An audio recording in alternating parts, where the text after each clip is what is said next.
아버지 하나님 감사합니다. 네. 저희가 어리석은 양 같아서 참 먼 곳을 바라보지 못하고 좀 짧은 것만 집착하는 그런 인생들입니다. 주님께서 비전을 허락하여 주심으로 먼 하나님 나라를 바라보게 하여 주시옵고 또 하나님의 손길을 바라볼 수 있는 소망의 사람이 되게 하여 주심으로 낙심치 않고 살아가게 하여 주시옵소서. 그리고 또한 우리의 양과 같아서 세상을 이겨나갈 수 있는 그러한 강함이 없음을 고백합니다. 우리의 연약함을 주님 앞에 의지하오니 주님의 선한 손길로서 또 지팡이와 또 막대기로서 우리를 지키고 보호하여 주시옵고 또 우리의 능력이 되어 주심으로 우리가 이 험한 세상에서 평강을 누리며 살아가게 하여 주시옵소서.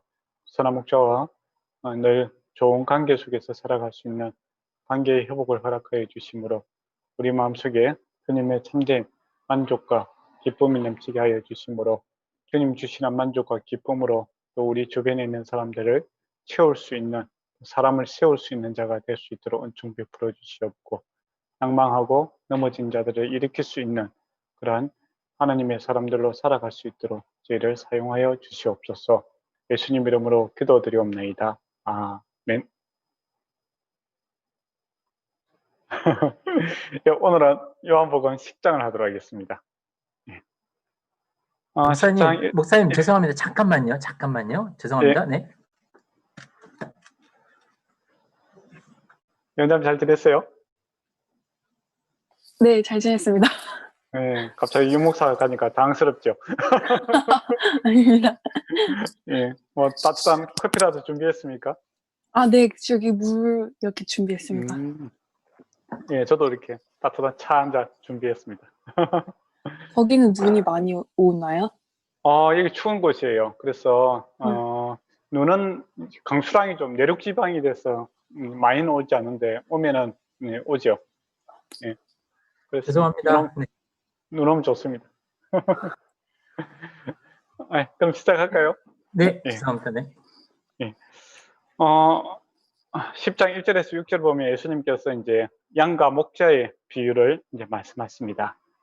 이거는 이제 구약에서도 자주 사용되는 그러한 비유죠. 특히 에스겔 33장이라든지 에레미야 32장, 스가랴 11장, 시편 우리가 23편 인데 보면 목자와 양의 비유로 말씀하시고 특히 이제 에스겔 34장 같은 경우는 선한 목자와 악한 목자에 대한 대비도 이렇게 잘 나타나 있고 또 이제 유대 사람들 입장에서는 이제 자기들이 그 목축업을 하는 사람들이니까 여기에 대한 예화에 대한 느낌이 또 남다르게 다가오겠지요. 우리는 또 생소한 문화지만 그들에게 익숙한 문화니까 그런 관점에서 쉽게 이야기를 하고 있습니다. 그런데 기 있는 자는, 그러니까 믿음이 있는 자는 그 이해를 하는데 믿음 없는 자는 이걸 또 이해를 못해요.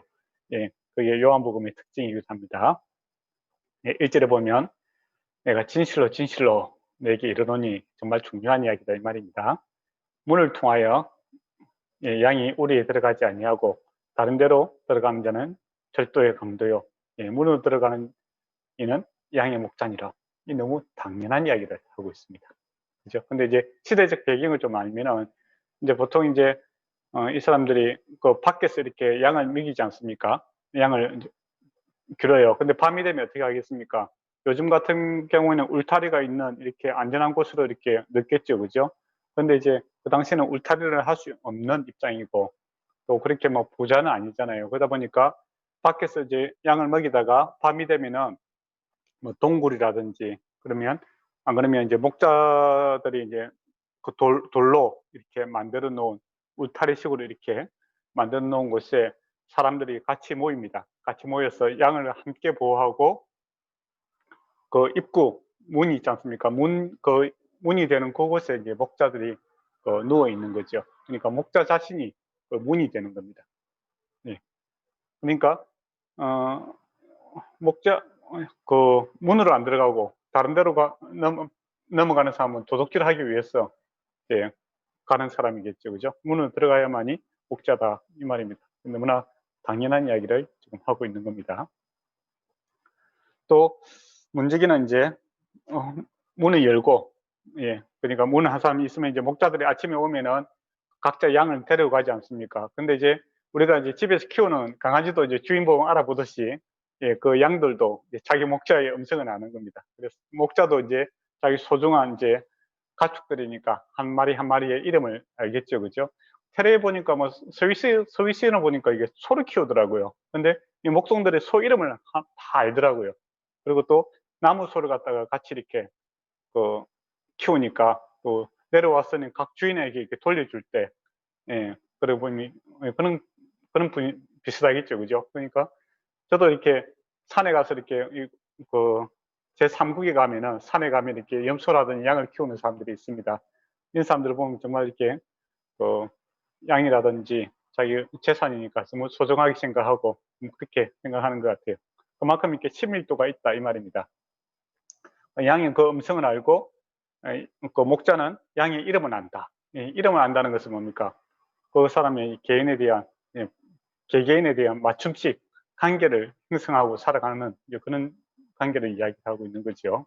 주님께서 이제 저와 여러분의 관계도 각자의 이름을 아는 거죠. 그래서 맞춤식 저한테 맞게끔 인도하시고 또 예언자매는 예언자매에 맞게끔 인도하시고 예, 그렇게 각자 맞게끔 이렇게 인도하시고 우리에게 각자에 맞게끔 또 사랑하시고 또 비전도 주시고 소망도 주시고 예, 그렇게 하고 있습니다.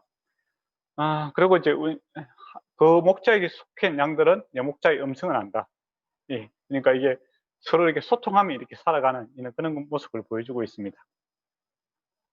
그리고 타인이 이제 부르면은 가지 않는다. 비유가 너무 쉽죠. 예. 근데 6절을 보면 예수께서 이 비유를 그들에게 말씀하였으나 그들은 그가 하신 말씀이 무엇인지 알지 못하니라 이렇게 되어 있습니다. 그러니까 비유가 어려운 게 전혀 아니잖아요. 그렇잖아요. 이게 뭐 비유가 어렵습니까? 어렵지 않잖아요. 구약 성경에서도 노는 이야기고 또 자기 생활에서도 노는 이야기고 너무나 당연한 이야기를 하시는데 예, 그들은 누구겠습니까? 믿지 않는 불신 유대인이죠.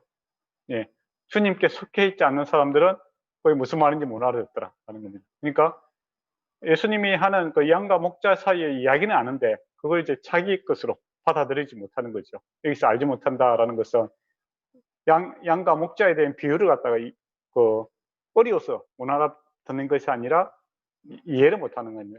자기에게 적용을 시키지 못하는 거죠. 그러니까 예수님과 자기의 관계를 또 하나님과 자기 관계를 이렇게 소통, 그러니까 하나님에 대한 그런 보호하심과 또 내가 주님을 아는 이런 소통이 없기 때문에 관계가 없기 때문에 이걸 이해하지 못한다. 그렇게 보시면 될 것 같습니다. 그래서 7절에 보면 7절에서 예수님께서 다시 이제 이야기를 하십니다. 내가 진실로 너에게 이르노니 나는 양의 문이다 이 이야기를 하죠. 이게 예수님께서 목자다 이 말입니다. 그리고 예수님을 통해서만이 그 믿음의 공동체 안에 들어갈 수 있다라는 것이죠. 예. 그리고 나보다 먼저 온 자는 절도요 강도니 양들은 듣지 아니하리라. 이게 나보다 먼저 온 사람은 누구를 가리키겠습니까?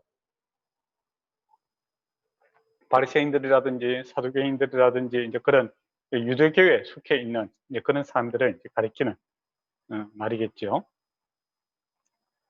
그리고 이제 내가 문이니, 즉 예수님께서 이제 문인데 예, 나로 말미암아, 즉 예수님으로 말미암아 구원도 받고 9절에 보면 꼴도 얻느니라. 그러니까 예수님께서 우리에게 구원도 주시고 꼴도 일용할 양식을 우리에게 허락하시는 것을 보게 되죠. 그러니까 구원도 받고 구원받은 사람이 어떻게 살아갈 수 있는지 힘도 제공해 주시는 예, 그런 것을 보게 됩니다. 생명을 주시고 생명답게 살아갈 수 있는 힘을 제공하시는 분이 예수님이시다라는 겁니다. 그러니까 우리가 구원받았다라는 것은 단회적으로 한번 구원받았는 거죠. 그렇지만 이것이 단회적으로 끝나는 것이 아니라 계속적인 관계 속에 있는 겁니다.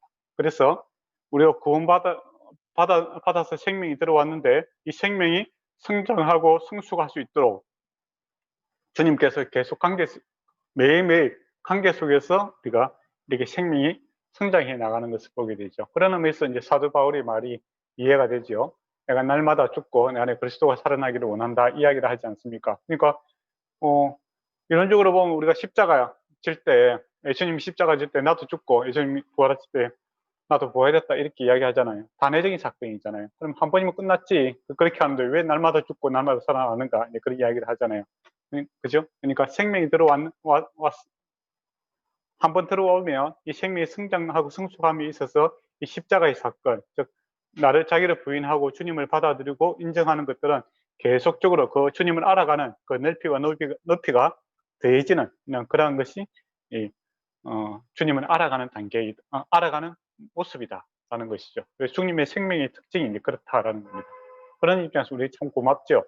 예, 주님께서 우리에게 꼴을 주신다라는 것, 생명뿐만 아니라 생명을 유지할 수 있는 그 책임도 목자에게 있다라는 겁니다. 이 말을 들으면 안심이 되는 거죠. 시편 23편이 기억나지 않습니까? 예, 원수의 목전에서 예, 상을 베푸시는 그 주님.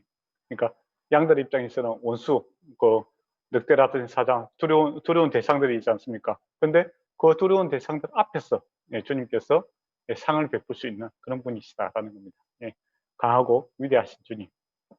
우리가 경험하며 살았으면 좋겠습니다. 그리고 10절에 보면 예, 도덕이 오는 것은 도둑질하고 죽이고 멸망시키려 하는 것뿐이요 내가 오는 것은 생명을 얻게 하고 더 풍성하게 얻게 하려 함이니라. 그러니까 예수 믿는 거 이거 얼마나 좋습니까? 더 풍성하게, 예, 더 나은 삶, 더 만족하는 삶, 더 기쁜 삶이 우리에게 주어져 있다라는 겁니다. 그리고 나는 선한 목자라. 예, 예, 또 예수님께서 문이라고 했다가 문이라고 한 이유는 예수님을 통해서만 그 안에 들어갈 수 있기 때문에 문이라고 했고 그 안에 들어가 있는 양과 주님과의 관계는 선한 목자와 양의 관계다라는 겁니다. 근데 이 선한 목자는 특이하게 양을 위하여 자기 목숨을 버리는 사람이죠. 그러나 반대로 이제 싹군은 나쁜 목자지요. 양도 제 양이 아니고 이리 가는 것을 보고 양을 버리고 달아난다 라는 거죠. 그러니까 양이 이제 자기 게 아니니까 내 목숨이 중요하지. 예, 뭐 굳이 뭐 내가 그를 위해서 죽을 이유가 없다. 또 양을 키우는 이유는 뭡니까? 내가 그 양을 잡아먹기 위해서 키우는 거지. 예, 자기 유익을 위해서 키우는 거지. 내가 그들을 위해서 내가 존재하는 것은 아니다. 이제 그런 개념이죠, 그죠? 예, 그렇기 때문에 예, 이런 사람이 악한 양이다라는 겁니다. 예, 그리고 14절에 보면 나는 선한 목자라. 나는 내 양을 알고 양도 나를 아는 것이 그 아버지께서 나를 아시고 즉 삼위일체 하나님이 여기죠. 그죠? 하나님과 예수님이 아는 것처럼 우리가 이제 그렇게 식으로 알아간다라는 겁니다. 나는 양을 위하여 목숨을 버리는 거다 라고 이야기합니다. 예.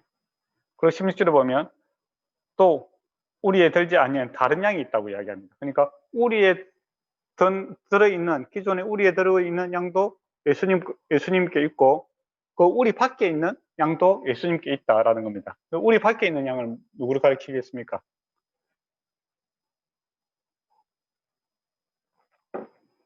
하나님을 아직 알지 못하는 사람인가요?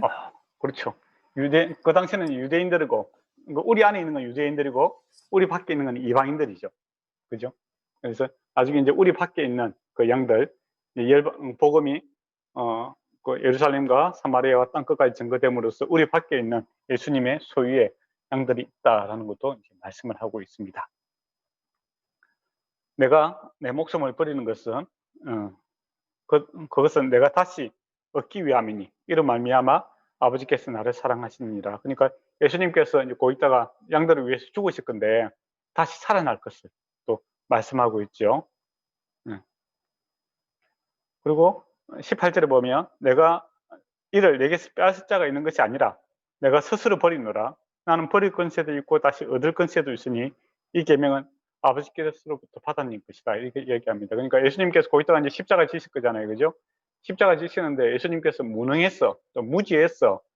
뭐 어떻게 우연히 이렇게 당한 것이 아니라 스스로 주님께서 우리를 위해서 생명을 내어주시는 겁니다. 근데 그것이 끝이 아니라 주님께서 부활하시고 성리하실 것까지도 아시고 이렇게 목숨을 내어주시는 것을 우리가 보게 되어 있는 거죠. 구원이라는 것이 우연이 된 것이 아니라 하나님의 계획과 섭리 속에서 하나님의 시간표에 따라서 움직이고 있는 것을 보게 됩니다. 이렇게 이야기하는 이유는 예수님이 이제 양의 입장에서 목자가 이제 죽잖아요, 그죠? 그러면 두렵고 흩어지고 염려할 수밖에 없지 않습니까? 그래서 제자들을 갖다 안심시키기 위해서 죄속적으로 이야기하는 겁니다. 예수님께서 십자가 지실 것인데 두려워하지 말고 오히려 기뻐하라, 그렇게 이야기를 하죠. 예, 감사하고 기뻐해야 되는 이유가 이제 주께서 무능해서 그런 것이 아니라 하나님의 구원 사역이 완성되는 것을 이야기합니다. 그러니까 한편으로는 십자가에서 죽으심이 슬픈 일이지만 또 한편으로는 죄에서 승리하는 기쁨의 날이기도 하지 않습니까? 약간 이중성이 있는 거죠. 예, 그리고 더 이 십자가를 기뻐할 수 있는 이유는 큰 주님의 부활이 있는 거고, 또 그 주님의 승리로 인하여 저와 여러분 또 온 그 주님께 속한 자들이 생명을 얻을 수 있는 그런 은혜가 임하기 때문에 또 감사할 일이기도 합니다. 예, 그게 그래서 주님께서 이 특별한 이야기를 하죠. 그러니까 이 부분이 이해가 안 되겠죠. 유대인들의 입장에서는 앞에 비유가 어려운 게 아니라 목자가 양을 위해서 죽는 거, 그게 이제 이해가 안 되겠죠. 자기들 입장에서는. 왜 자기 백성들 입장에서는 자기들의 착취의 도구잖아요. 그죠? 예, 자기들이 권력을 유지하고 뭐 이렇게 하는 데 있어서 밑에 사람들이 필요한 건데, 근데 이 목자는 그 백성들을 위해서 자기를 내어주는 거죠. 연약함 가운데 들어가는 겁니다. 그러면 세상 사람들의 연약함에 취하지 않으려고 하는 이유가 뭐겠습니까? 한번 연약함을 보이면 계속 밟힌다는 것을 알기 때문이죠. 그래서 이제 강한 것을 보여주려고 하지 않습니까? 근데 주님께서는 연약함에 들어가고 죽음의 자리에 들어가는데 그게 끝이 아니라 거기서 승리하시는 것을 보게 되는 겁니다. 예. 그런 의미에서 세상 정신과는 이제 반대적인 개념이죠. 그러니까 이해가 안 된다, 그렇게 이야기합니다. 그리고 19절에서 21절에 보면 유대인들 중에 다시 이제 분쟁이 일어나는 겁니다. 예, 이 말씀을 하니까 많은 사람들이 그가 귀신이 들렸다, 예, 미쳤다 이 말이죠. 예수님 보고 어찌하여 그런 말을 들었냐. 예, 누가 목자가 말이야 양을 위해서 죽는 목자가 어딨냐, 그런 식으로 이야기하겠죠. 도저히 이해가 안 되는 이야기다, 예, 있을 수 없는 이야기다, 예, 그렇게 이야기를 하고 있고, 예. 그러나 어떤 사람은 귀신 들린 자의 말이 아니라 귀신이 맹인의 눈을 뜰 수 있겠느냐, 이 메시아만이 할 수 있는 일인데, 하나님만이 할 수 있는 일인데 어떻게 이런 분명한 표적이 나타났는데, 예, 이걸 갖다가 하나님의 사이라고 인정하지 아니할 수 없느냐, 예, 그런 식으로 또 반론하는, 네, 분쟁이 일어나는 것을 보게 됩니다. 그러니까 예수님 안에 속해 있는 자들은 이게 너무나 은혜가 되고 이해가 되는데, 예수님 밖에 있는 사람의 입장에서는 전혀, 예, 이해가 되지 않으므로 이제 서로 소통이 되지 않는 그런 모습을 보게 되죠. 이거는 지금도 이제 동일합니다. 이 복음이라는 거, 여러분이 이제 복음을 이제 증거하는 사람들이 될 것인데, 복음을 증거했을 때 어떤 사람은 너무나 감사해서 은혜 가운데 있고 눈물 흘리면서 감사가 또 샘을 얻는 사람도 있는 반면에, 여러분이 좀 복음 전하면 전혀 관심이 없고 또 이상한 말을 한다고 좀 무시하는 경우도 있고, 그런 경우가 생깁니다. 그러면 여러분이, 또 저와 여러분이 복음을 잘못 전해서가 아니라 복음을 바르게 전하면 그렇게 됩니다. 근데 이상한 복음은 믿지 않는 사람도 기뻐하고 믿는 사람도 기뻐하는 거, 그거는 이제 그거는 예수님의 방법은 아닙니다. 분명한 것은 예수님의 방법은 아니에요. 예, 그렇지 않습니까? 유대인도 기뻐하고 불신 유대인도 기뻐하고 믿는 사람도 기뻐할 수 있는 그 복음의 내용은 없습니다. 예.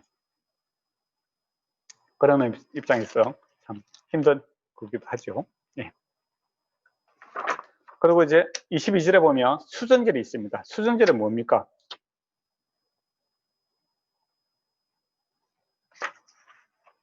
수전절.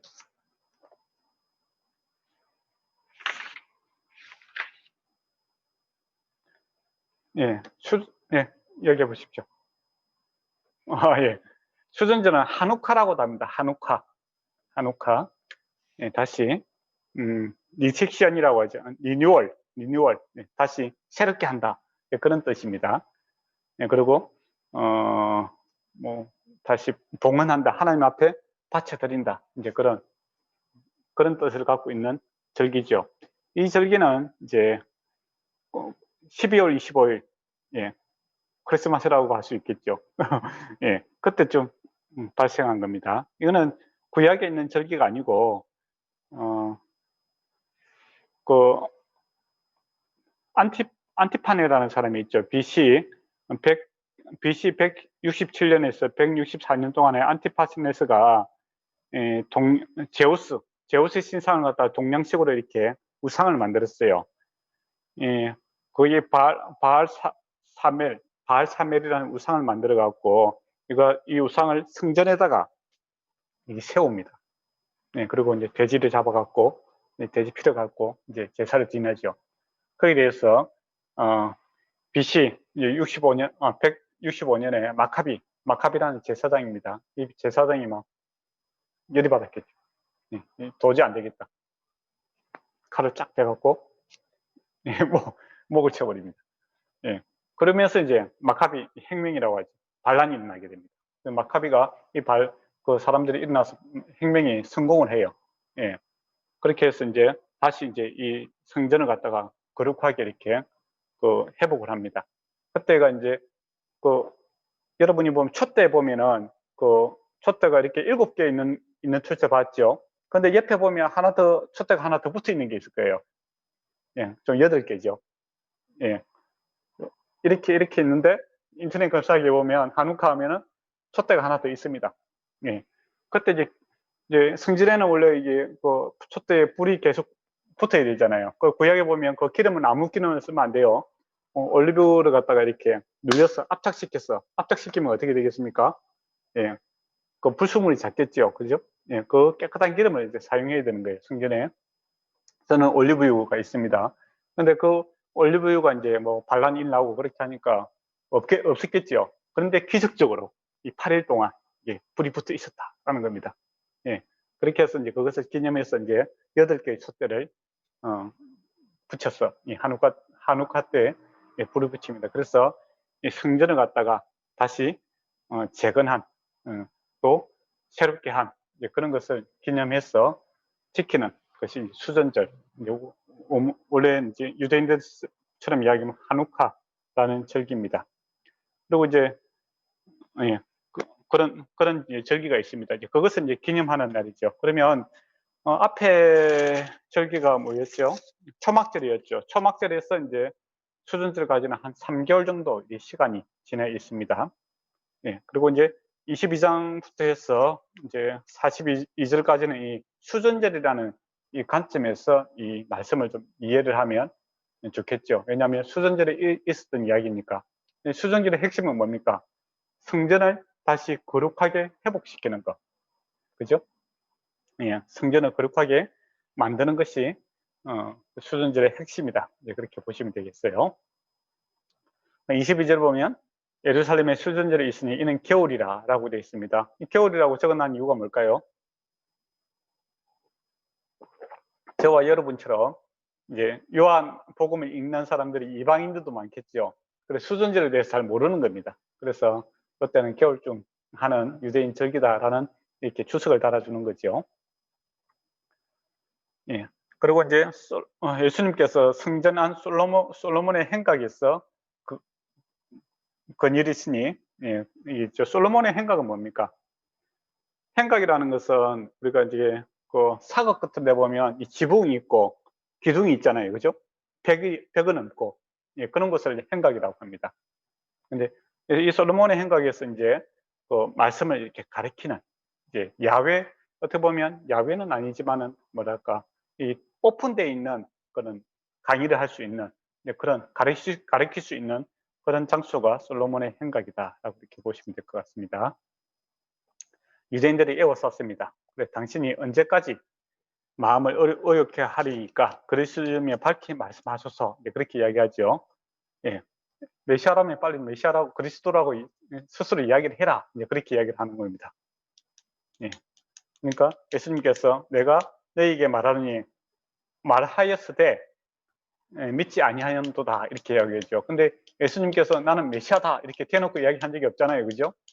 앞에서 말씀드린 것처럼 여러 가지 말씀대로 행하는 것을 통해서 메시아이심을 정확하게 이야기했고 또 하나님이심을 또 분명하게 나타냈죠. 근데 나는 메시아다 그렇게 이야기를 하지 않았어요. 근데 유대인들은 당신이 메시아면 메시아라고 분명하게 입으로 이야기해라 그렇게 이야기하는 거예요. 근데 왜 하지 않았는가? 저번 시간에 제가 말씀드린 것처럼 이 메시아관이 달라요.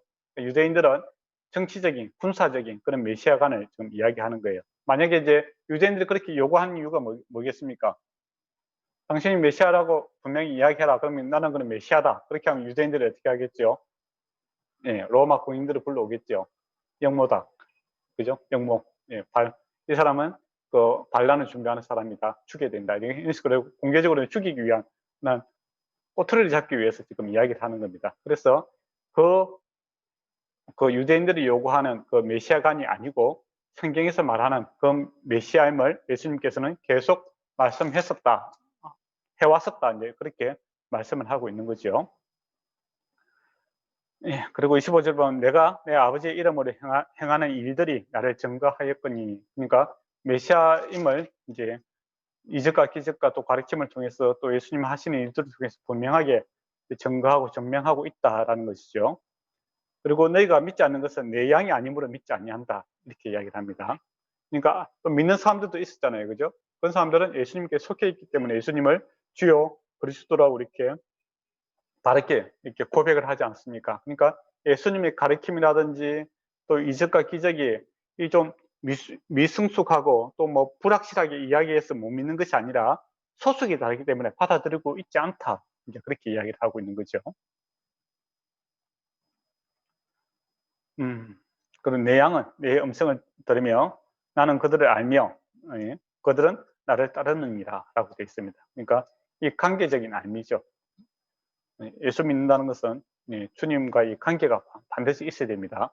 그래서 이제 사형리에 있어서 좀 부족한 부분이 뭐냐 하면 그 부분이에요. 뒤에 보면 우리가 영접하지 않습니까? 예수님을 영접하면 뒤에 보면 이제 그런 말이 있잖아요.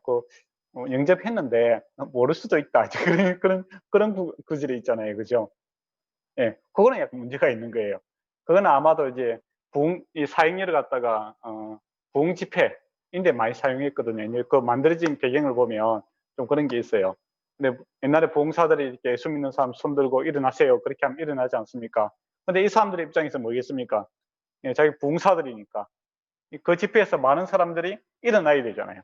그래야 전체적인 분위기가 이렇게 확 잡히고 또 이 사람이 유명한 부흥사다 이제 그런 게 확신이 되고 이제 그렇잖아요. 그죠? 예. 그리고 또 선교단체에서 약간 실적을 이제 요구하는 경우도 있었는 거죠. 그래서 내가 몇 명에게 전도해서 몇 명에게 영접 기도를 시켰다. 이런 것들을, 이런 것에 대한 부담감이 좀 있었던 것 같아요.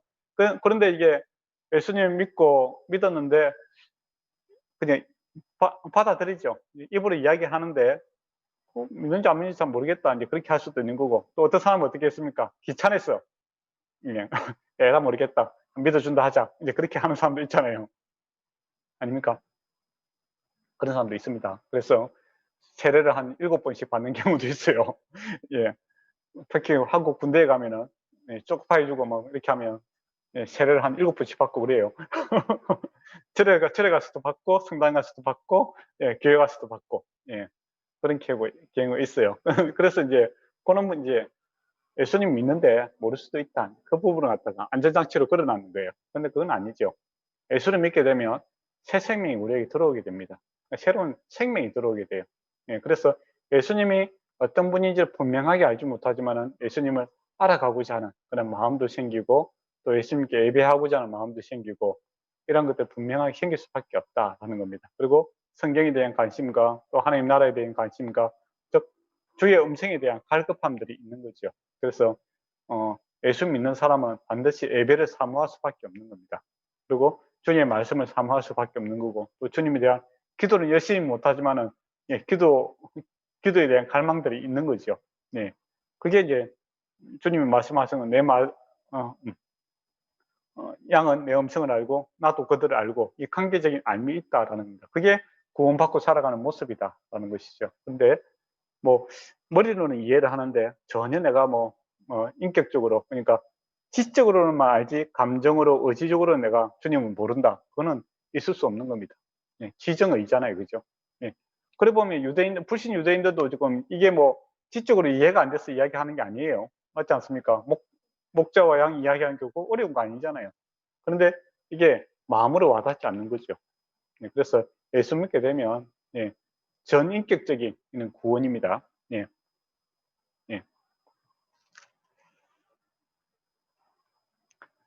그리고 28절에 보면 내가 그들에게 생명을 주노니 영원히 멸망치 아니하는 것이요 그들은 내 손에서 빼앗을 자가 없느니라. 그러니까 주님께서 우리에게 주신 이 생명을 어느 누구도 빼앗을 수 없다, 이제 이야기를 하고 있습니다. 우리가 다 알고 있는 이야기, 처음부터 예수 믿게 될 때 주어지는 말씀입니다. 그들을 주신 내 아버지는 만물보다 크시며 아무도 내 아버지 손에서 빼앗을 수 없다, 이제 그렇게 이야기합니다. 하나님께로부터 왔기 때문에 하나님보다 더 큰 자가 있어야만이 그것을 빼앗을 수 있다라는 겁니다. 그래서 우리의 구원이 확정된 겁니다. 확정된 거. 예, 불완전한 건 아니죠. 근데 이단들은 우리가 받은 이 구원을 항상 불완전하게 생각합니다. 그래서 뭐 그 18만 8천 명입니까? 예, 그게 들어가기 위해서 뭐 사람들을 많이 또 모아야 되고 또 내가 헌금을 해야 되고 노력을 해야 되고 또 그 순위에 들어가야 된다, 이제 그런 긴장감을 주는 거죠. 그죠? 그런 게 아닙니다. 예, 우리가 받은 이 구원은 확실한 겁니다. 확정된 거고 이미 결정된 겁니다. 예, 그래서 우리가 안심할 수 있는 거죠. 세상을 두려워하지 마라 하는 겁니다. 그리고 30절에 보면 나와 내 아버지는 하나님이다, 이 말인데 이게 이제 중요한 말입니다. 여기서 아버지는 하나님이죠. 나는 예수님이고 하나이다 이거 할 때 이게 이제 문법적으로 보면 이 문법이 그래 이제 중요해요. 이게 보면 중성형으로 되어 있습니다. 중성형으로. 예, 보통 이제 남성형으로 쓰여져 있는데 예, 여기서는 중성형으로 쓸 경우는 어떤 거냐면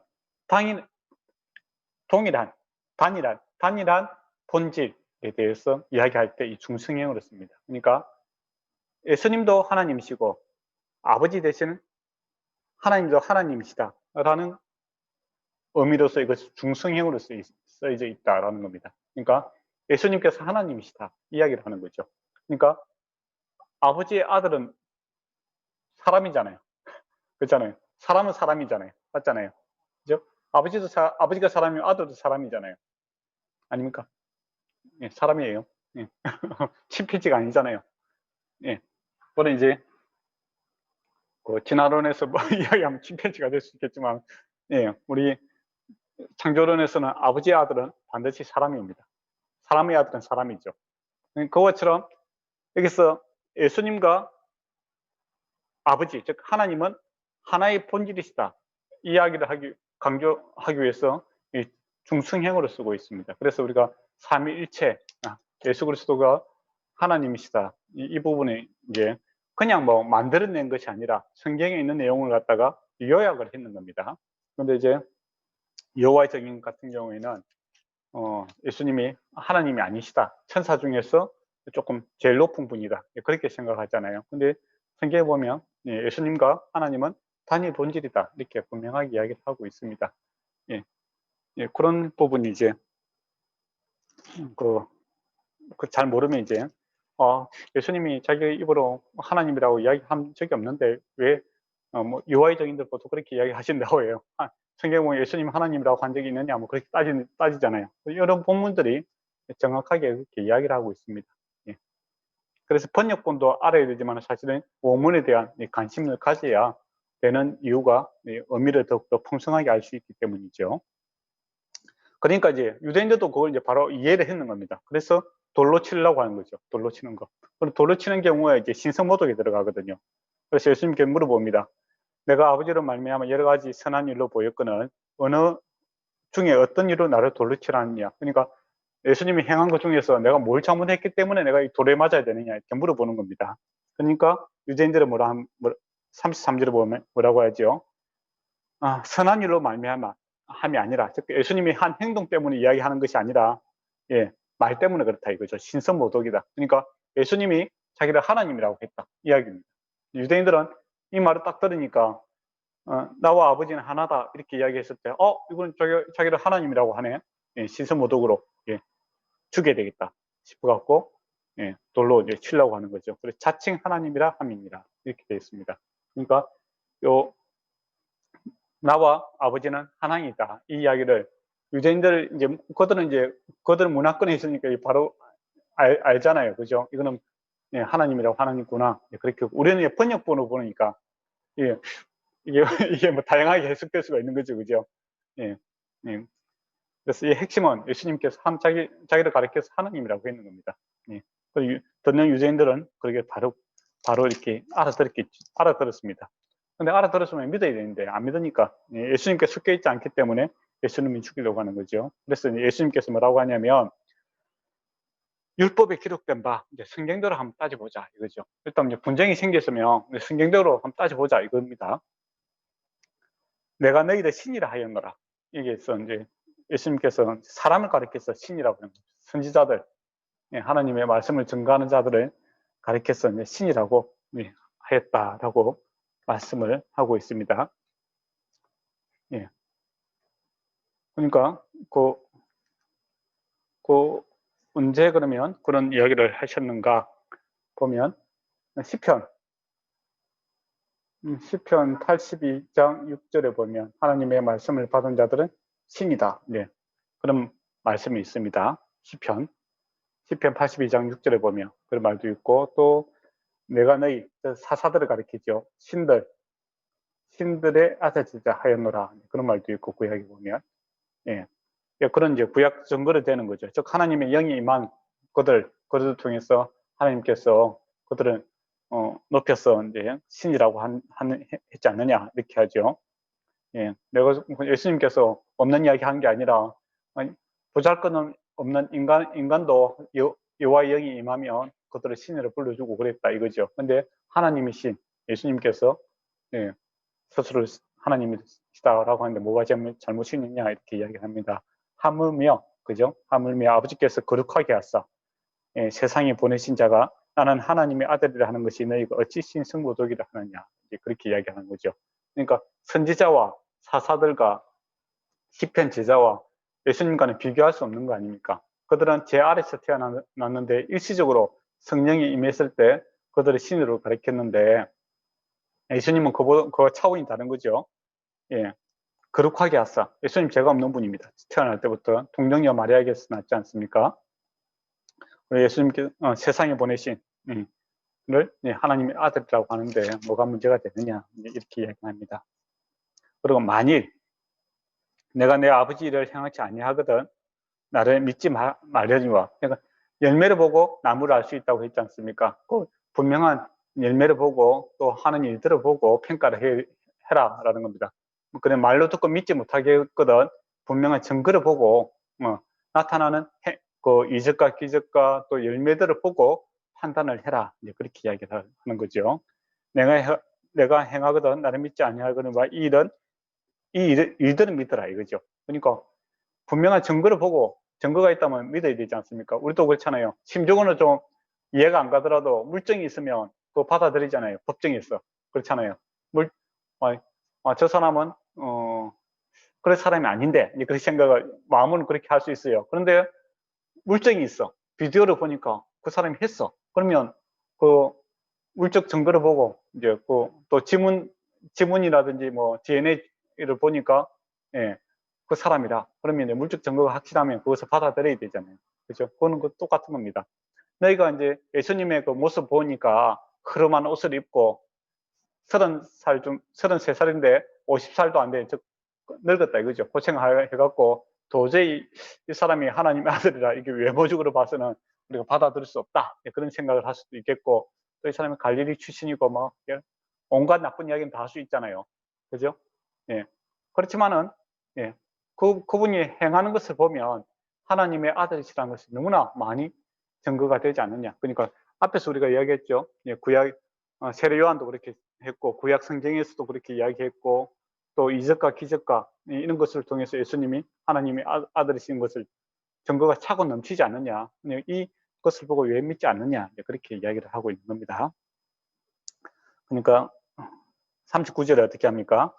그들이 다시 예수를 잡고자 하였으나 그 손에서 벗어나 나가느니라 라고 되어 있습니다. 그러니까 뭐 예수님께 섞여 있지 않으니까 아무리 이야기해도 받아들이지 않고 자기 길로 가는 겁니다. 예수님이 죽이려고 하는 거죠. 그래서 예수님께서 그것을 피하는 것을 보게 됩니다. 그리고 40절에 보면 다시 이제 요단강 저편 요한이 처음에 있었던 그곳에 가는 것을 보게 되죠. 그 많은 사람이 왔다가 말하되 요한은 아무 표적도 행하지 아니하였으나 요한이 이 사람을 가리켜 말한 것은 참이로다 이렇게 이야기합니다. 즉 세례 요한이 예수님을 가리켜서 세상 죄를 지고 간 하나님 어린 양이로다 그렇게 이야기했지 않습니까? 그럼 메시아다 이렇게 이야기했는 거죠. 예, 그것이 참되도다. 예, 그 요한의 제자들도 누구에게 속해 있는 겁니까? 예수님께 속해 있는 예수님의 양이다 이 이야기를 하고 있는 거죠. 앞에 양 이야기를 했잖아요, 그죠? 네, 그러니까 그리고 그래야 그들이 많은 사람이 예수를 믿으니라 그렇게 이야기되어 있습니다. 그래요. 근데 이제 이 부분이 이제 수전절에 일어났던 이 부분을 이야기함으로써 이제 우리도 예, 이제 지금은 성전이 어디죠? 저와 여러분이 성전 아닙니까? 하나님 계신 성전이죠, 그죠? 우리 그래서 성전은 항상 정결케 되어야 된다는 겁니다. 그러면 성전이 정결케 되는 것은 무엇인가라고 했을 때 예수님을 아는 것이죠. 예수님을 아는 것. 예수님을 아는 것이 우리의 성전을 정결케 하는 방법이다라는 겁니다. 근데 이제 우리가 부정하게 될 때는 사실 자기 중심밖에 안 되는 거죠. 내가 어떻고 뭐 그죠? 이기적으로 변합니다. 사람이 이기심 이게 가장 큰 죄의 뿌리죠. 그런데 주님이 들어오면 나는 죽고 내 안에 예수가 살아나야 되겠다라는 이 자발적인 그런 마음이 생깁니다. 그리고 세상 사람들은 이렇게 이해를 안 되니까 사람이 이기심을 살아서는 안 되고 이타적으로 살자 이렇게 이야기하잖아요. 근데 사람들이 말은 그렇게 하고 안 해요. 안 하는 이유가 뭘까요? 여러분은 왜 이타적으로 살지 않습니까?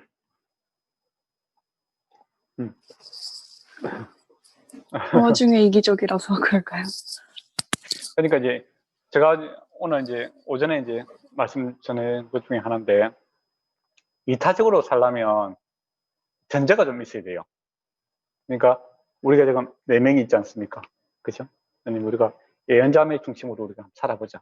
그렇게 이타적으로 한번 살아보자. 그렇게 합의를 하려고 해요. 그러면 전제가 있어야 되는 게 그 사람이 정말 선한 일을 도모하고 있는가? 그죠? 그리고 그만한 능력이 있는가? 그런 걸 알아야 되잖아요. 근데 어떤 사람 그냥 저 중심으로 따라오세요 했는데 제가 악한 계획을 한다든지 그러면 악할 때도 있고 선할 때도 있고 왔다 갔다 한다든지 그러면 믿음이 안 생기잖아요. 그리고 이 사람이 능력이 있는가? 그것도 중요하잖아요. 그래요. 우리 결정권을 넘길 수가 있잖아요. 근데 그게 안 되는 거죠. 우리가 잘 알잖아요. 옆에 있는 이타적으로 한번 살아야 되겠다. 우리 가정에서도 내가 이제는 우리 가족 나는 없고 우리 와이프 중심으로 살아야 되겠다. 우리 와이프 말씀에 잘 순종해야지 이제 그렇게 마음을 다짐한다고 생각해 봅시다. 근데 보니까 그 절대적인 의존 관계를 의지할 수 있는 그 근거들이 많이 부족하잖아요. 그렇게 하면 어떻게 되겠습니까? 서로 이렇게 이타적으로 살기보다는 다시 내 중심으로 다시 살아야 좀 안심이 되는 이제 그런 경우가 생기죠. 그렇죠. 그래서 이제 우리 기독교는 이타적으로 사는 종교가 아니에요, 사실은. 기독교는 주님 중심으로 사는 종교입니다. 그래서 불완전한 나, 선할 때도 있지만 악할 때도 있는 왔다 갔다 하는 이 회색지대가 많은 나는 죽고 절대 하나님은 선하시다고 하잖아요, 그죠? 그러니까 하나님이 예수 그리스도 선하심을 지향하며 살아가는 거죠. 그런데 이게 선은 좋은데 우리가 또 능력이 없으면 그 사람을 갖다 리더로 삼을 수가 없잖아요. 그죠? 근데 주님께서는 전능하시고 전지하시고 또 거기다가 플러스 뭡니까? 저와 여러분을 위해서 목숨까지도 내던질 수 있는 정말 선한 목자시죠. 그러니까 나는 절대적으로 나는 없고 주님이 나타나기를 원합니다. 그렇게 주님 중심을 가지요. 그러면 이게 이제 여기서 안다는 게 이게 지식적으로 끝나는 것이 아니라 이게 만족으로 나타납니다. 주님을 받아들이게 되면 반드시 만족이 나타나요. 만족이 나타나는데 그 만족은 충만으로 나타납니다. 충만은 저번에도 말씀드렸지만은 이 물컵에 물이 차고 넘치는 거예요. 그때 이제 이타심이 생기는 거예요.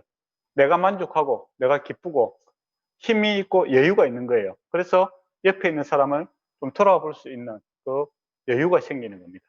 그때 예, 기독교에서 말하는 이타심이 생기는 거죠.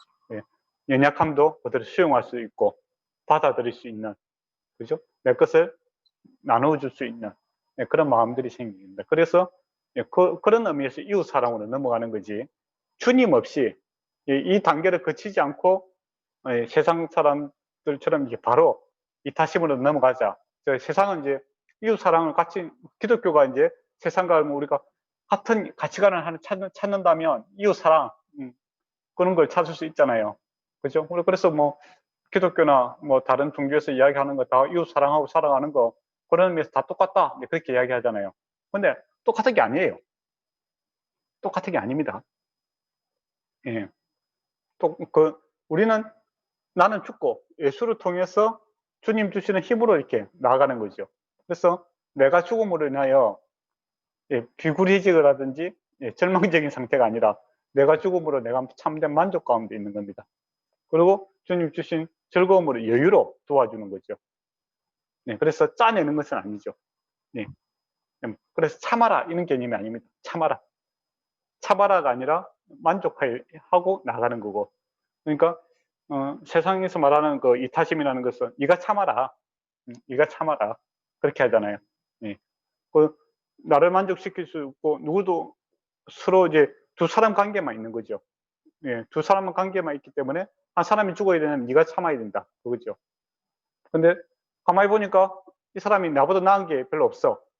그렇다면 참아도 소용이 없네 하면 다시 일어나겠죠. 그래서 이게 왔다 갔다 하는 겁니다. 그렇잖아요. 근데 우리 기독교는 예, 서로 죽는 거죠. 죽고 예수가 살아나는 겁니다. 근데 이게 실제적인 그 생명이 있기 때문에 우리에게 각자에게 만족감을 주는 거죠. 서로에게.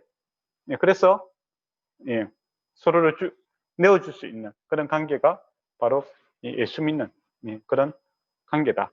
이렇게 보시면 될 것 같습니다. 예, 여기까지 말씀했는데 좀 질문할 거 있습니까?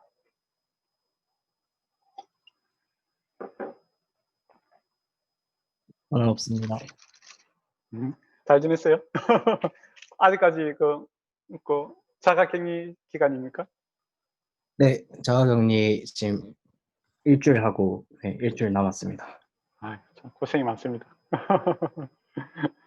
그래도 연장 한국보다 나았어요. 나아요? 편해요? 네, 자가격리가 좀 네. 예, 한국에 너무 좀 엄격하게 하니까 힘들어요. 예, 연장에는 혹시 뭐 질문할 거 있습니까? 네, 저도 괜찮을 것 같습니다. 네. 그러면 우리가 이제 11장으로 넘어갈까요? 예. 11장 우리가 잘 아는 내용입니다. 예. 예. 어떤 병자가 있으니, 어떤 병자는 누굽니까? 나사로지, 나사로. 나사로의 이름의 뜻은 하나님은 나의 도움이시다. 이런 뜻입니다. 이름만 딱 들어도 막 뭔가 기적이 일어날 것 같잖아요. 나사로는 하나님은 나의 도움이시다. 라는 뜻이죠. 근데 마리아 또 그 자매 마르다 그리고 나사로가 예수님과 참 좋은 관계 속에서 이렇게 평소에 살았습니다. 그리고 베다니는 이 예루살렘 올라가는 이 길목에 있죠. 저번에 시간에 제가 말씀드렸지만 예루살렘에 있으면 그 가는 길목이 약간 내려갔다 올라가는 어쩔 수 없이 쉴 수밖에 없는 그런 곳입니다. 그곳에 예수님께서 예수님을 맞이하는 그런 좋은 가족이 있었는데 그것이 마리아, 마르다, 그리고 나사로라는 이 사람들이 좋은 관계 속에서 살았습니다. 예, 그리고 마르다에 대해서 이제 설명을 좀 더 붙이고 있죠. 마리아는 항유를 죽게 붓고 머리털로 예, 주의 발을 닦던 자요. 병든 나사로는 그의 오라비더라라고 되어 있습니다. 근데 이제 12장에 보면 이제 그 마리아가 그 예수님께 이렇게 항유를 붓는 것이 나타나죠. 12장 1절에서 8절에 보면 그죠? 그러니까 이거 이제 순서대로 이렇게 쓴 거 아니라 아니죠. 어쨌든 간에 그 마리아에 대한 이제 부가적인 이제 설명을 좀 해주고 있는 겁니다. 이제 나사로가 이제 아팠어. 사람을 보냅니다. 예, 예수님이 이적과 기적으로 사람을 낫게 하니까 보내는 거죠. 그러면서 이제 주여 보시옵소서, 사랑하는 자가 병들었나이다. 아, 참, 또 꼭 와야 된다 이거죠. 그냥 사람이 아니라 당신과 나는 우리가 어떤 사이입니까 이거죠. 예, 당신이 그렇게 우리를 사랑하는데 사랑하는 자가 죽고 아프다. 예, 당신 꼭 와야 된다. 근데 시간상으로 보면 이 전달자가 예수님께 도착했을 때 이 나사로는 죽었습니다. 네. 우리가 예수님이 그 나사로가 죽은 지 나흘 만에 이렇게 살아나잖아요. 3일 동안은 이제 그 사람이 죽으면 보는 거예요. 혹시나 이제 죽었다가 다시 살아날 수도 있잖아요. 기절했다가 살아날 수도 있잖아요. 그죠? 안 그렇습니까? 그런 사람도 있어요. 그럴 수도 있기 때문에 바로 이렇게 매장하고 안 하잖아요. 또 이렇게 시간이 필요하잖아요.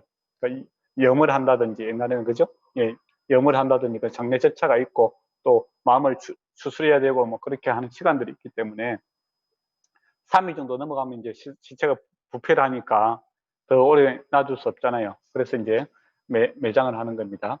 근데 이제 시간상으로 보면 이제 나흘 만에 됐는데 예수님께서 그 소식을 듣고 이틀 더 있다가 이제 가시잖아요. 그냥 그 사람이 오는 시간, 그죠? 한 하루 정도 걸려요. 예수님이 지금 계시는 곳하고 그 나사로가 있는 나사로 고향하고 하루 정도 있어요. 그러니까 왔을 때 돌아가시는 거예요. 근데 예수님께서 이틀을 있다가 갔잖아요.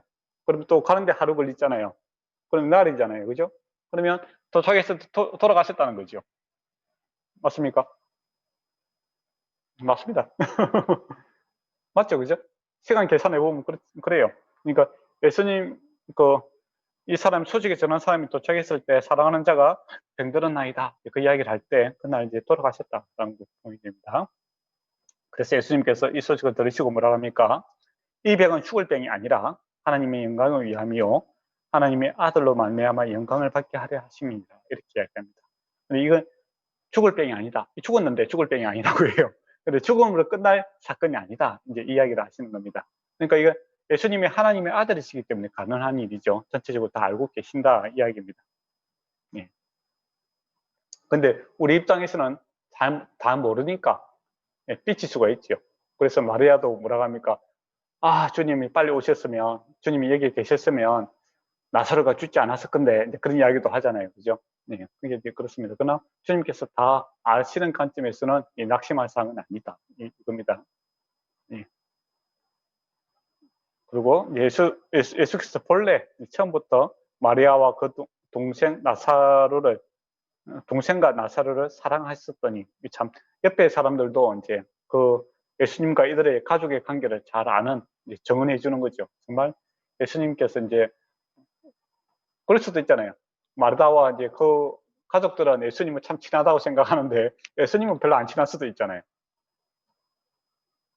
친구들도 그렇잖아요. 나는 저 사람 잘 안다고 생각하는데 그 사람 나 잘 모른다고 할 수도 있는 거고 그렇잖아요.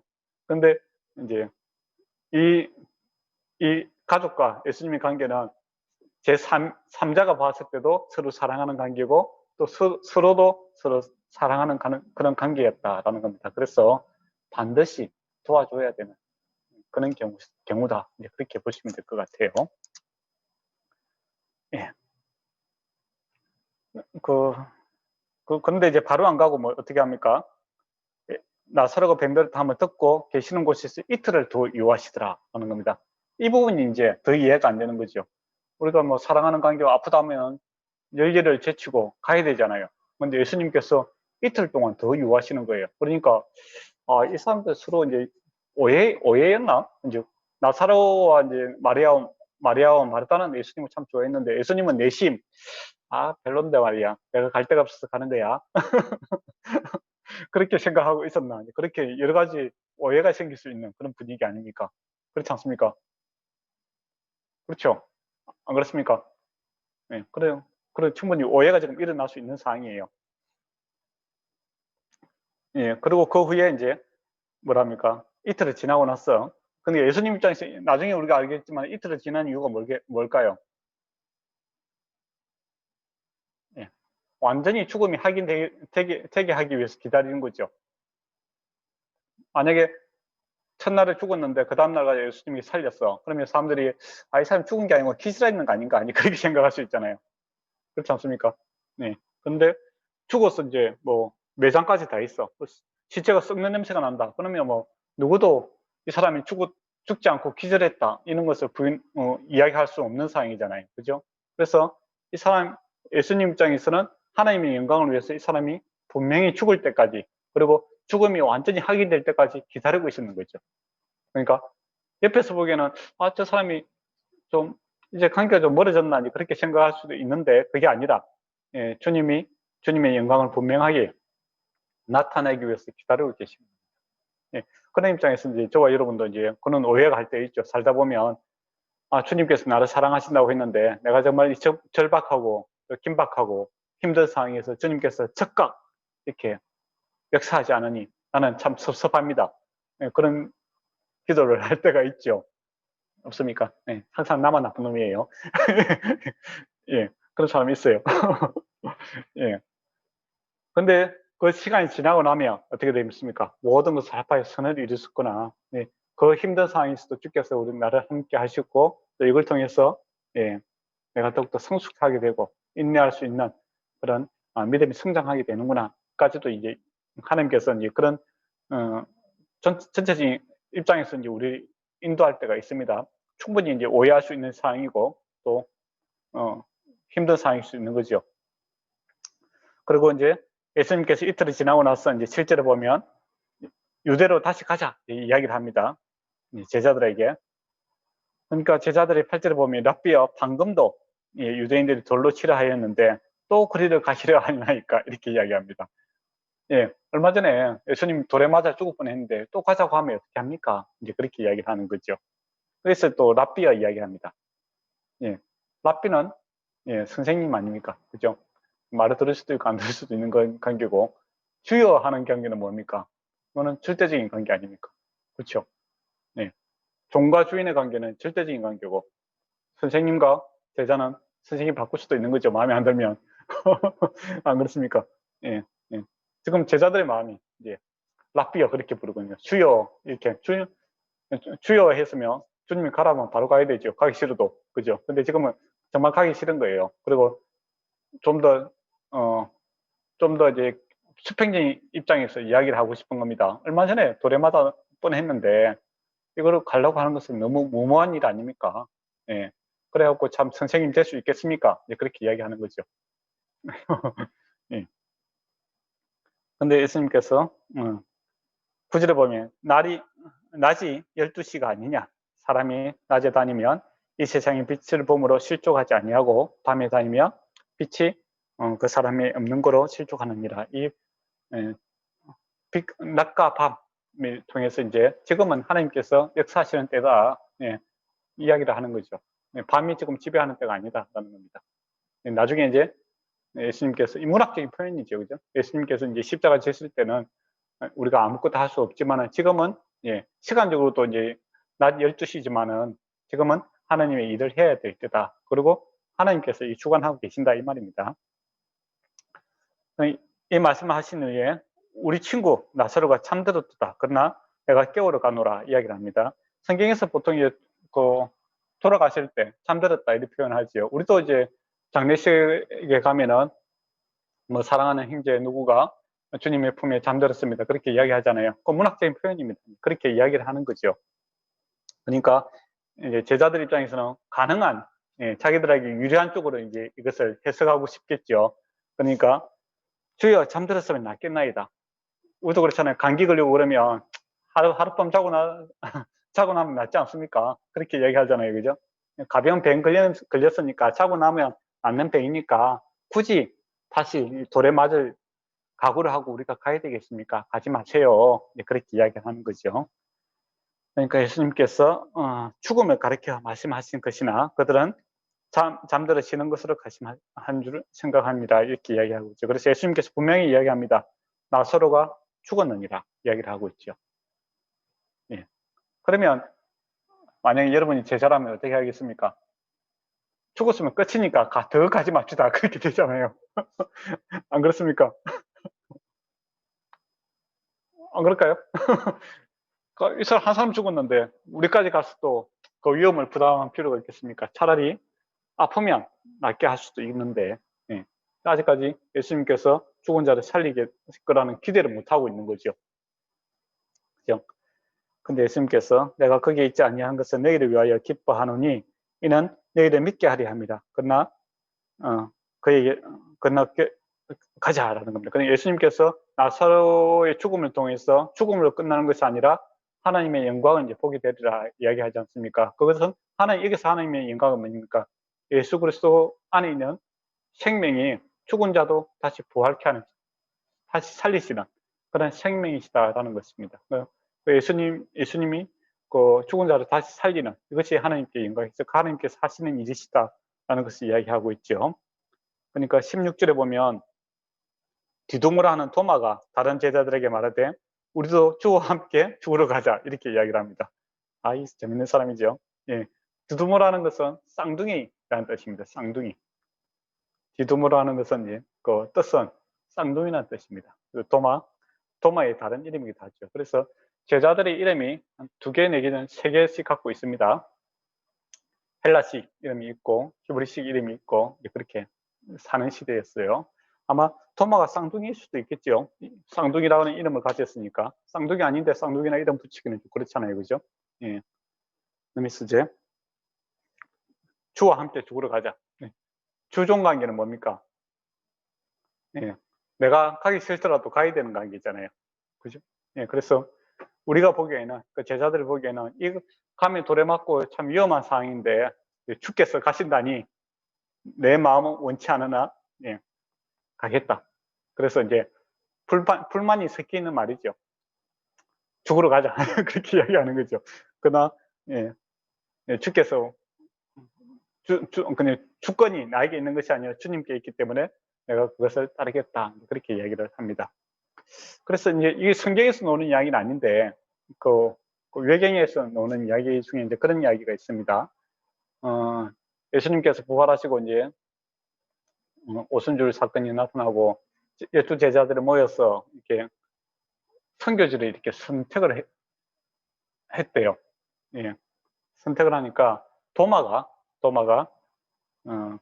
인도로 이렇게 선교사로 이렇게 결정이 되는 겁니다. 사도로 파송되는 걸. 근데 이제 도마가 안 가는 거예요. 안 가고 이렇게 해변에서 어성거리고 계속 놀고 있으니까 예.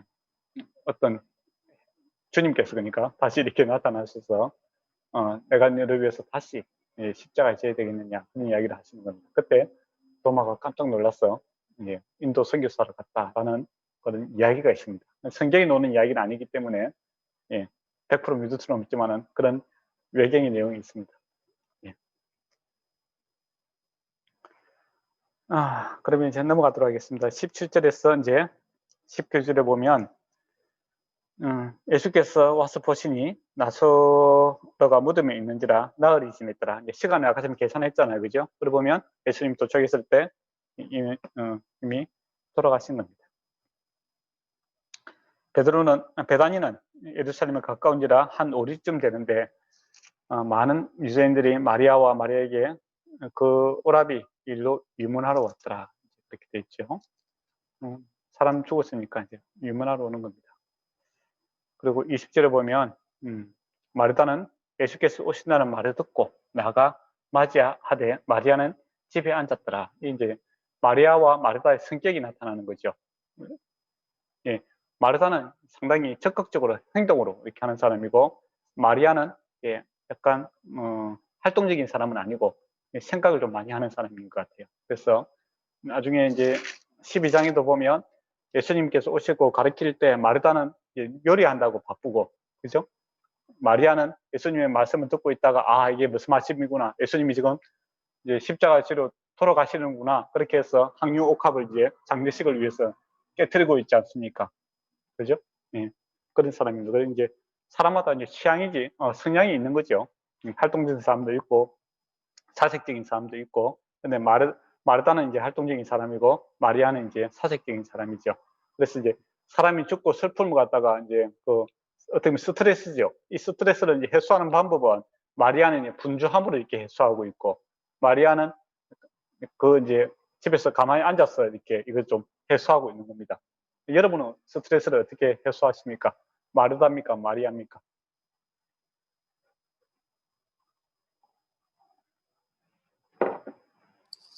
저는 마리안 것 같습니다. 마리아입니까?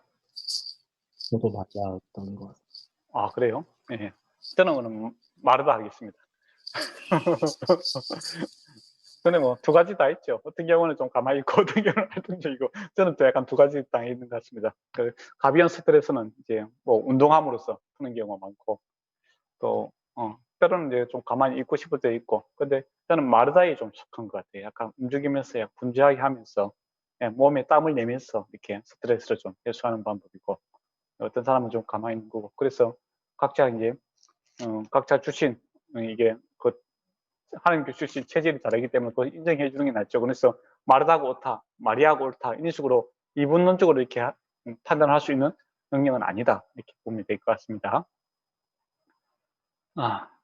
마르다가 이제 22절에 보면 나는 이제라도 주께서 무엇이든지 하나님께 구하는 것을 하나님이 주실 줄 아나이다. 이제 마르다가 이야기를 하는 거예요. 그러니까 예수께서 내 오라비가 다시 살아나자 이렇게 얘기합니다. 그러니까 마르다가 마지막 날 부활 때에 다시 살아날 줄 아나이다. 이 참 재밌는 이야기잖아요. 마르다가 주께서 지금이라도 주께서 하나님께 구하면 뭐 될 줄 믿습니다 이렇게 하잖아요. 그래서 예수님께서 그래 지금 내 오라비가 다시 살아날 것이다 이야기하니까 믿음이 안 생기는 거죠. 아, 그럼 뭐 지금은 아니고 우리가 죽고 나서 다 부활할 줄 내가 알고 있습니다. 그 이야기를 하는 거죠. 네, 그러니까 마르다가 이야기를 하는데 예수님의 말씀에 대해서 100% 받아들이지 못하는 이제 그런 모습입니다. 그에 대해서 예수님께서 나는 부활이요 생명이니 나를 믿는 자는 죽어도 살겠고 무릇 살아서 나를 믿는 자는 영원히 죽지 아니하자. 이것을 내가 믿느냐라고 합니다. 그러니까 이 마르다가 그 주여 그러하오이다 주는 그리스도시요 세상에 오신 하나님 아들이신 내가 믿나이다 이야기를 하잖아요. 그죠? 베드로가 이야기했던 내용 아닙니까? 그죠?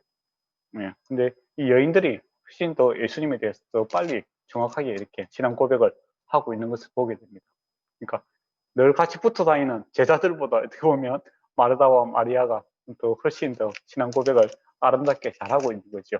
예.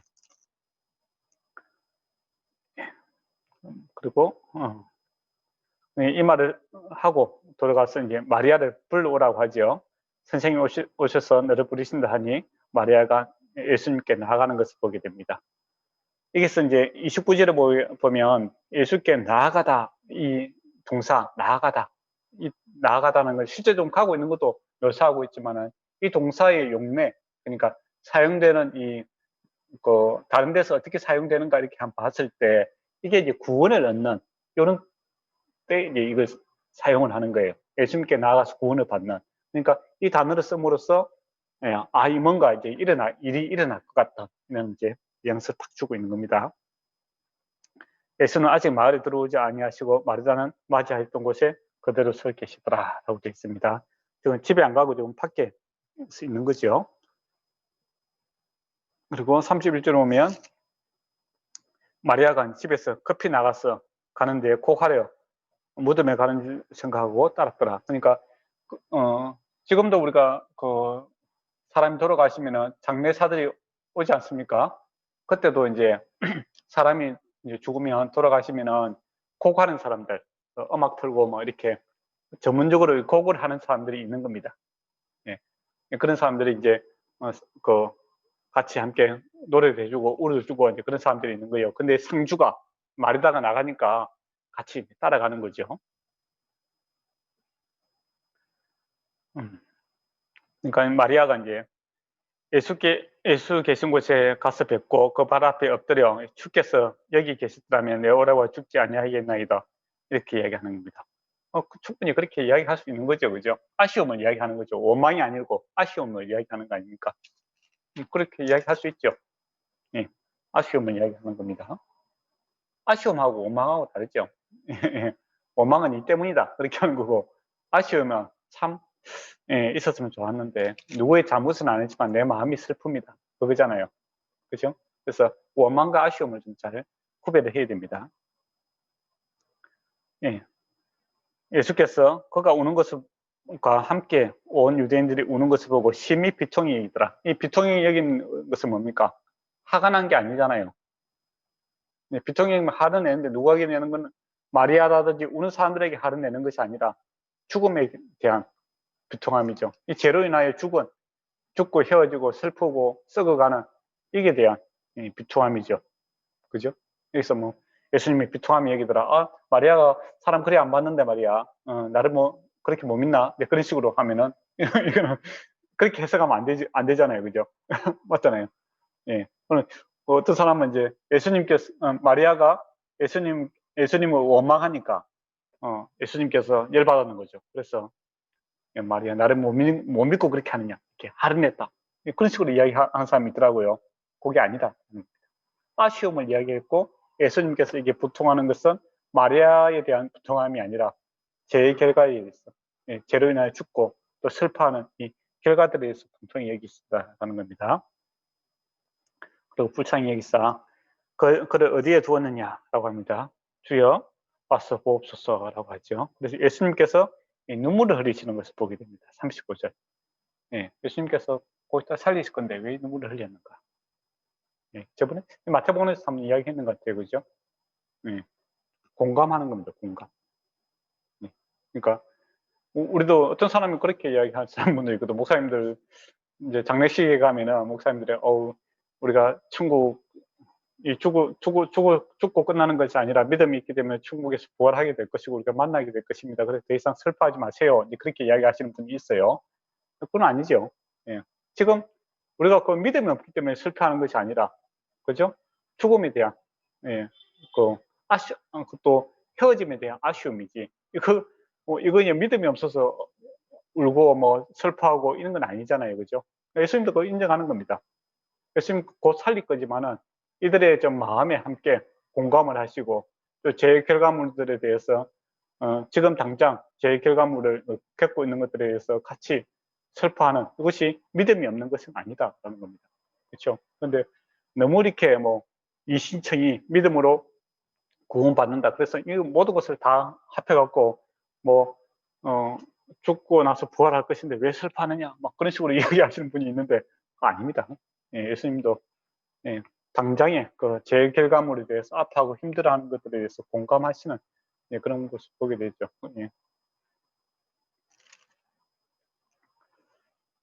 그 36절에 보면 유대인들의 말하되 보라 그가 얼마나 사랑하셨는가. 예수님이 우는데 정말 펑펑 우는 것 같아요.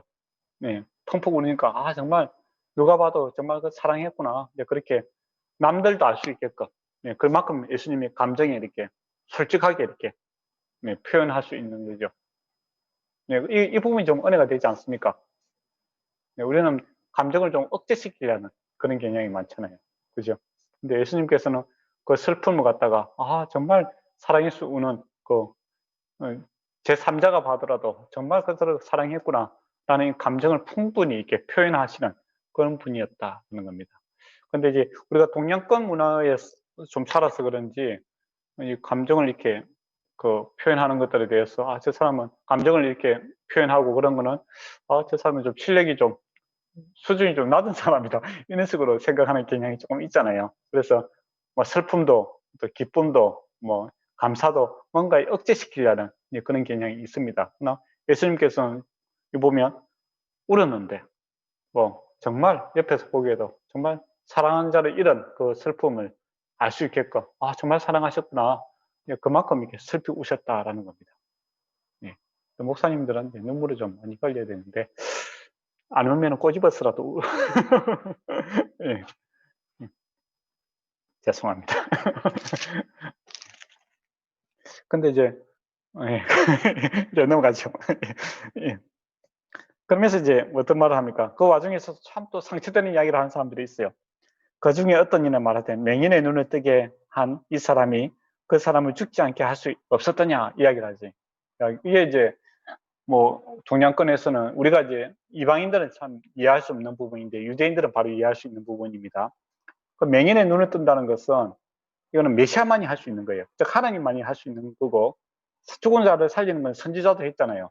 그러니까 맹인의 눈을 뜨는 것이 죽은 자를 살리는 것보다 훨씬 더 어려운 일로 생각했는 겁니다. 근데 이 어려운 일을 하신 분이, 즉 어려운 맹인의 눈을 하게 하신 분이 죽은 자를 지금 살리지 못하느냐, 그 이야기를 하는 거죠. 그러니까 마음이 없는 거다, 그런 이야기죠. 능력이 없는 게 아니라 저 사람은 마음이 없는 거야.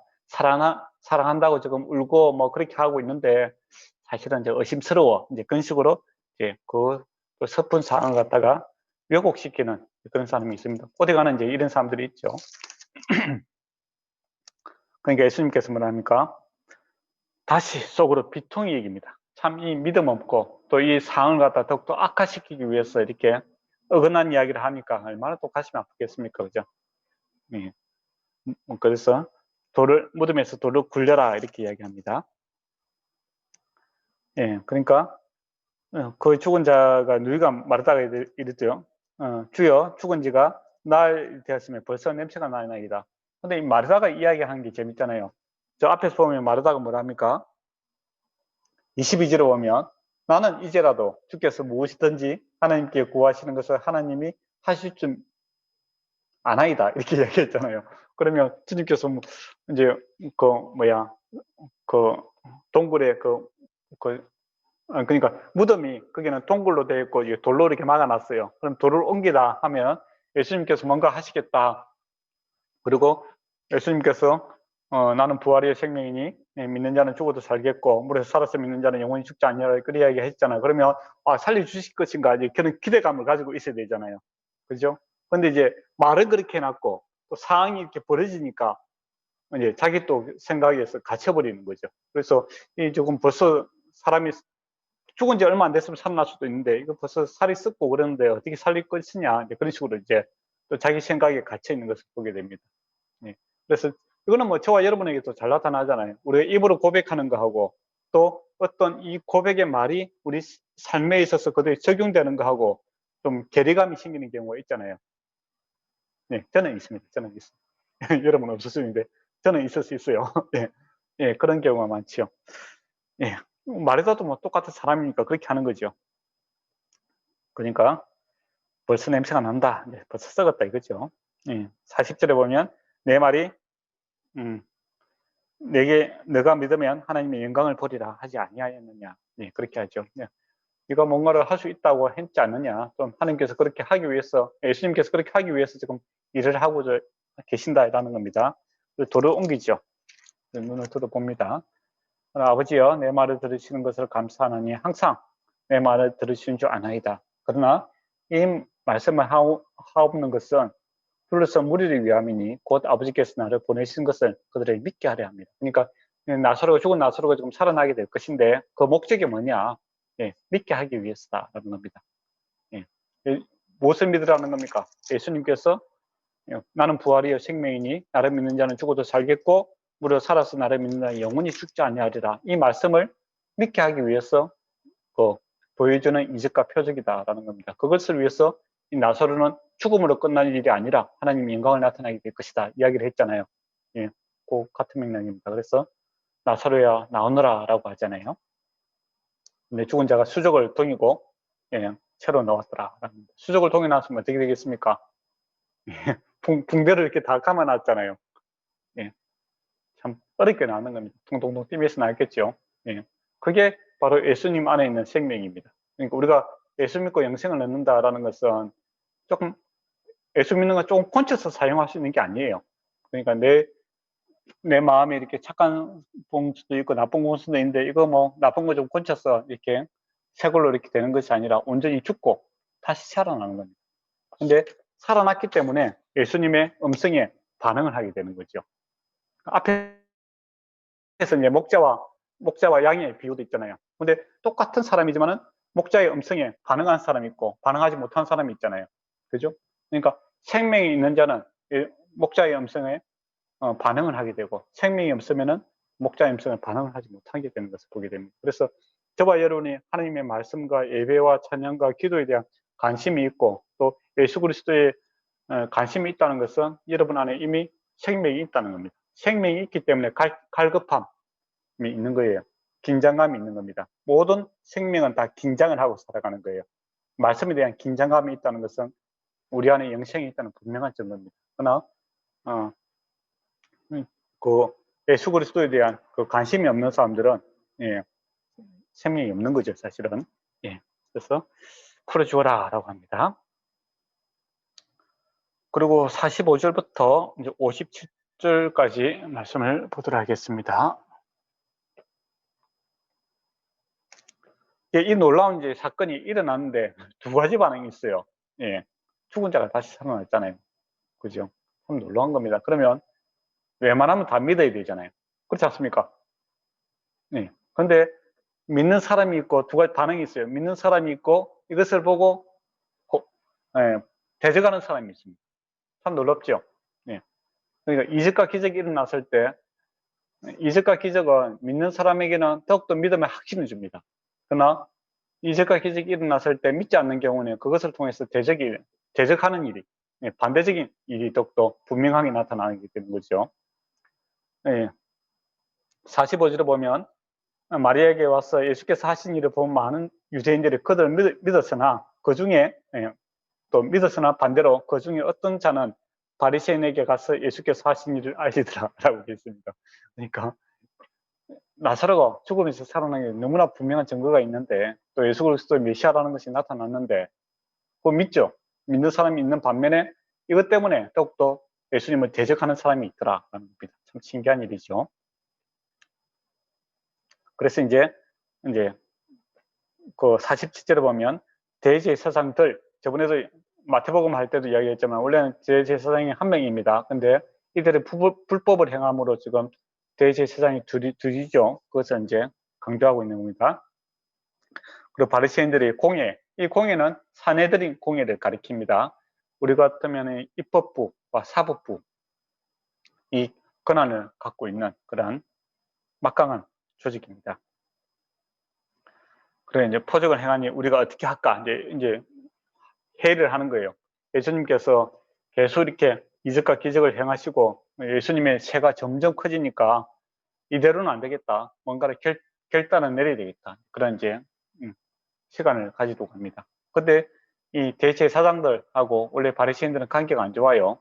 정치인들 보면 여야, 열강이 있고 야당이 있잖아요. 관계 안 좋잖아요. 그죠? 맨날 싸우잖아요. 그런데 이 예수님에 대해서는 같이 합력하여 대적하고 있는 것을 보게 됩니다. 그래서 결단을 내려야 되겠다라고 이야기합니다. 그리고 이 사람이 많은 표적을 행하니 우리가 어떻게 하겠느냐.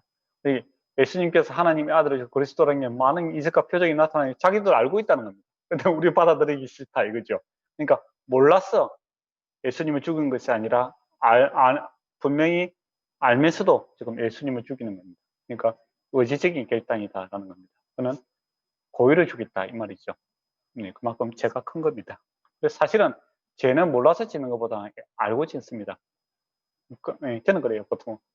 여러분 아닐 수 있지만 죄는 보통 알고 짓습니다. 하나님께서 양심을 통해서 또 하나님 말씀을 통해서 마음의 찔림을 주는데 내가 그걸 거부하고 죄를 짓는 경우가 많죠. 그래서 죄의 삭은 사망이다 라고 선포되어도 정말 할 말이 없는 겁니다.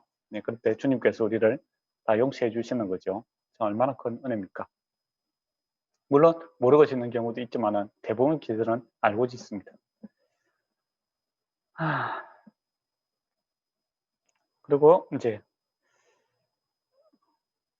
그들의 고민이 뭐냐면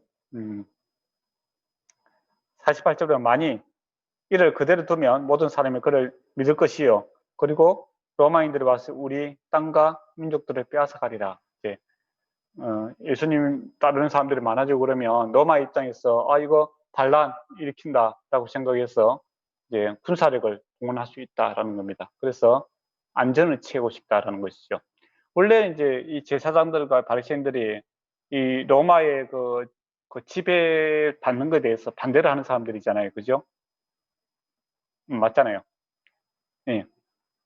그러니까 이 제사장이 지금 이제 백성을 다스리고 있는데 조건이 있어요. 어떤 문장이 있냐면 메시아가 참왕이 오실 때까지 이제 대제사장이 대리로서 임시적으로 이제 우리 백성을 통치하고 다스린다라는 게 있어요. 근데 참된 메시아가 왔으면 그 자리를 내어줘야 되잖아요. 맞잖아요. 네. 그런데 그들은 이제 그것을 거부하는 거죠. 권력에 이제 한번 맛을 보니까 권력을 놓고 싶지 않은 거예요. 그리고 권력을 더욱더 강화시키기 위해서는 뭐가 필요할까요? 외부의 적이 필요하잖아요. 그죠? 그래서 평소에는 이제 로마에 대해서 그들에 대해서 각을 세웁니다. 대립각을 세워요. 그죠? 예. 그런데 이 결정적인 순간에 같이 자기들의 그 기득권을 갖다가 포기를 못하고 그것을 이용하고 있는 그런 부분이죠. 그러니까 로마 군대가 오면 안 되니까 이제 우리가 명분이 이제 바뀌는 거죠.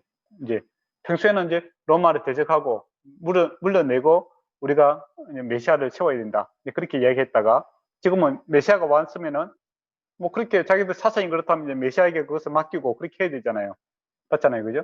근데 이제 실제로는 메시아가 오니까 자기들의 기존에 갖고 있는 권력을 놓기 싫으니까 로마 군대가 오면은 곤란해지니까 이 상태, 이 불안전한 상태를 계속 유지하자. 네, 그렇게 이야기하는 거죠.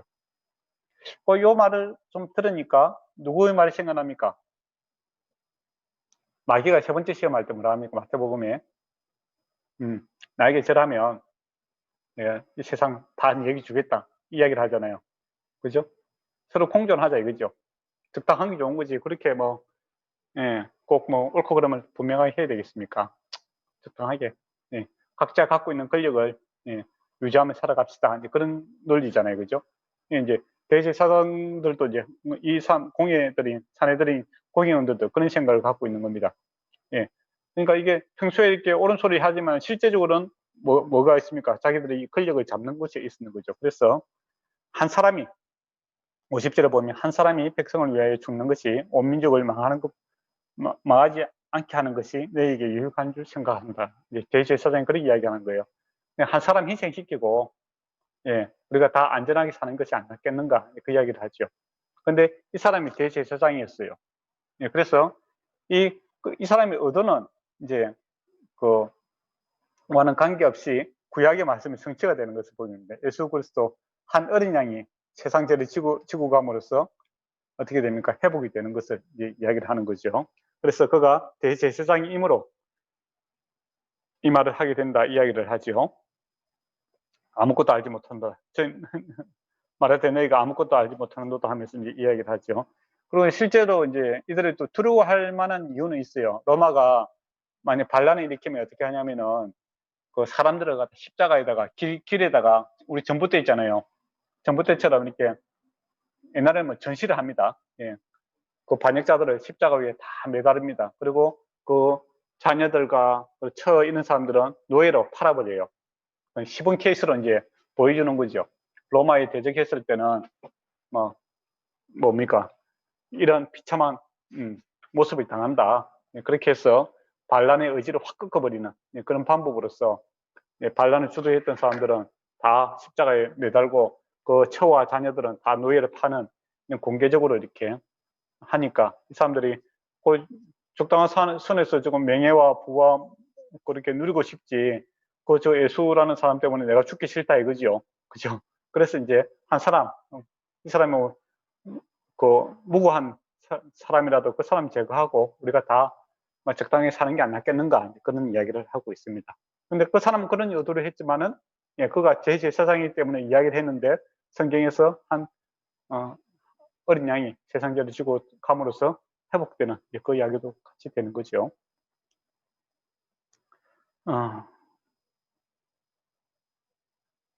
그래서 이제 52절에 보면 또 그 민족과 위할 뿐 아니라 흩어질 하나님의 자기는 모아 하나가 되게 하기 위하여 죽으실 것을 미리 말합니다. 이야기합니다. 그러니까 대제사장이 이제 자기는 다른 의도로 이야기했는데 그가 직분해서 이야기하는 내용을 말씀이 이제 성취되는 걸로 요한은 이렇게 받아들이고 있는 겁니다. 그렇죠? 그리고 이날부터 그들이 예수를 죽이려고 모의하더라. 앞에도 이제 죽이려고 했죠. 그는 어떻게 죽이려고 했습니까? 쉽게 암살하고 이렇게 그런 쪽으로 생각했는 거고, 돌로 쳐서 여러모리에서 죽이려고 했는데, 지금부터는 이제 공식적으로 죽이자, 이제 합의가 이제 다 끝났는 겁니다. 예, 그리고 24절부터 이제 27절까지, 예, 그러므로 예수께서는 다시 유대를 가운데서 다니지 아니하시고 거기를 떠나 빈들 가운데 에브라임 동네에 가서 제자들과 함께 묵습니다. 예수님을 죽이려고 하니까 예수님께서는 6월절까지 기다리고 있는 거죠. 6월절이 가까이 오매 많은 사람들이 자기를 생각게 하기 위하여 그 6월절 전에 시골에서 예루살렘으로 올라가더니라고 되어 있지요. 그리고 이제 그 57절에 보면 이는 제사장과 바리새인 누구든지 예수를 아는 것을 신고하면 잡게 하려고 명하였더라라고 하죠. 그래서 이제 앞으로 이제 있는 내용들은 거의 6월절 사건하고 이렇게 다 연결이 되는 겁니다. 그러니까 예수 그리스도의 십자가의 사건이 얼마나 중요한지 성경의 분량으로 봐서도 알 수 있겠죠, 그죠? 예. 그래서 끝나게 됩니다. 그런데 그 가룟 유다가 이제 여기에 이제 신고하는 자가 되죠. 안타깝게도. 예. 혹시 이제 오늘 여기서 끝나죠. 근데 11장까지 공부했는데 혹시 뭐 질문할 거 있습니까?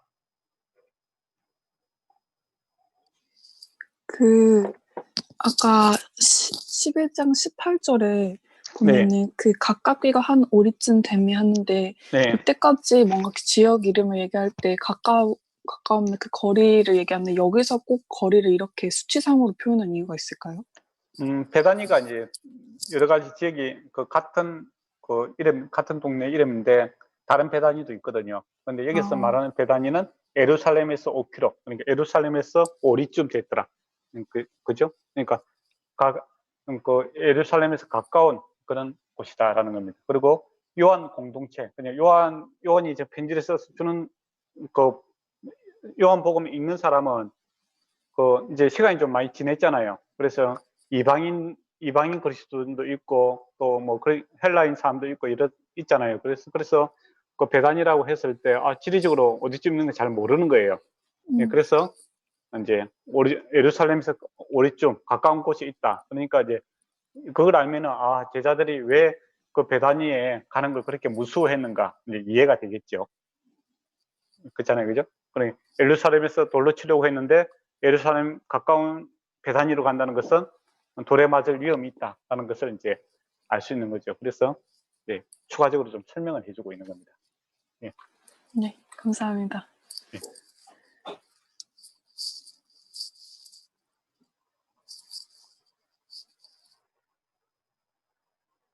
예. 질문할 거 없습니까? 없으면은 마칠까요? 예. 오늘은 누가 기도를 해야 될까요? 예. 예. 기도해 주시기 바랍니다.